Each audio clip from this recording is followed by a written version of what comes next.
I'm David Volk, a voice of the resistance, albeit a strange and funny one.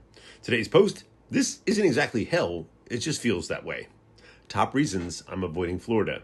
It's not so much the heat, it's the stupidity.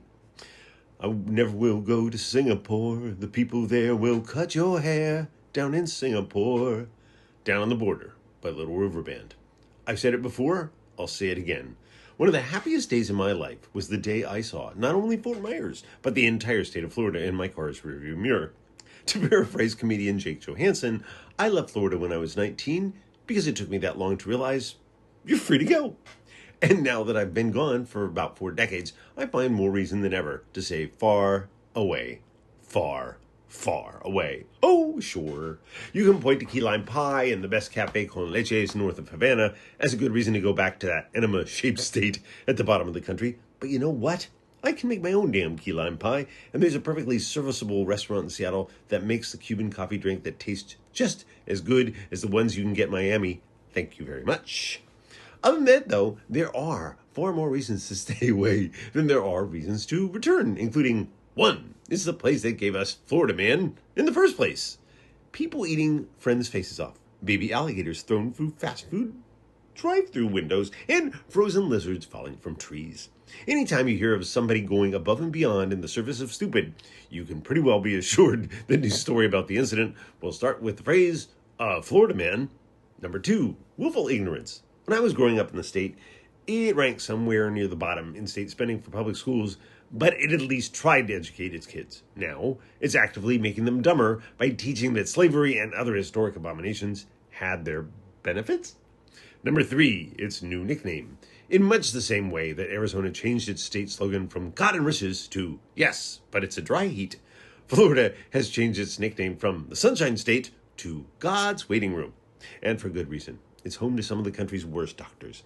I expect they are drawn here like idiots to their Darwin Award-winning demises because they know they don't have to be great or even all that good to do well in Florida. After all, so what if their patients die? They were already pretty old to begin with, and that's just the natural order of things. Am I right? So it should come as no great shock that the doctors in Florida really aren't that great. Number 4, it's not the heat, it's the stupidity. The heat, it fries the brain. How else do you explain why the people there keep electing the worst of the worst? Unless, of course, they're sending them to Washington, D.C. just to get them out of state and to get even with the rest of us. Still, they sent Medicare fraudster Rick Scott, Attorney General rejectee Matt Gaetz, and Governor Ron DeSantis. Or is it Ron Death Sentence DeSantis? I can never remember. Number 5, Pam Bondi. As one of Florida's worst attorney generals ever, she was investigating allegations of fraud against Trump's university and had Mango Mussolini in her sights until her vision was suddenly obscured by $25,000 from the Trump Foundation. That's a pretty low price. The donation was strictly coincidental, had nothing to do with her decision to drop the investigation, and was not a quid pro quo in any way, shape, or form. Her weekly paycheck for serving as the country's worst attorney general was, however,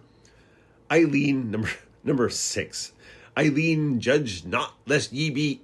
Oh, why bother? Cannon.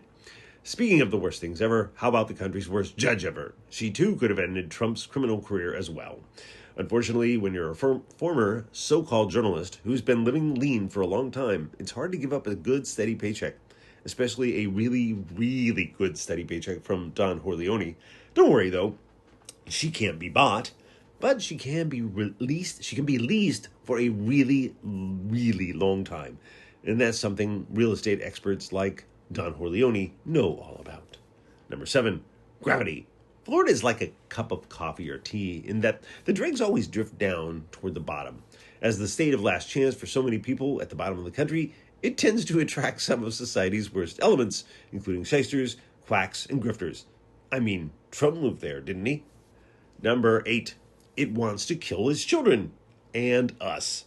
There's a reason why the governor is referred to as Ron Death Sentence DeSantis.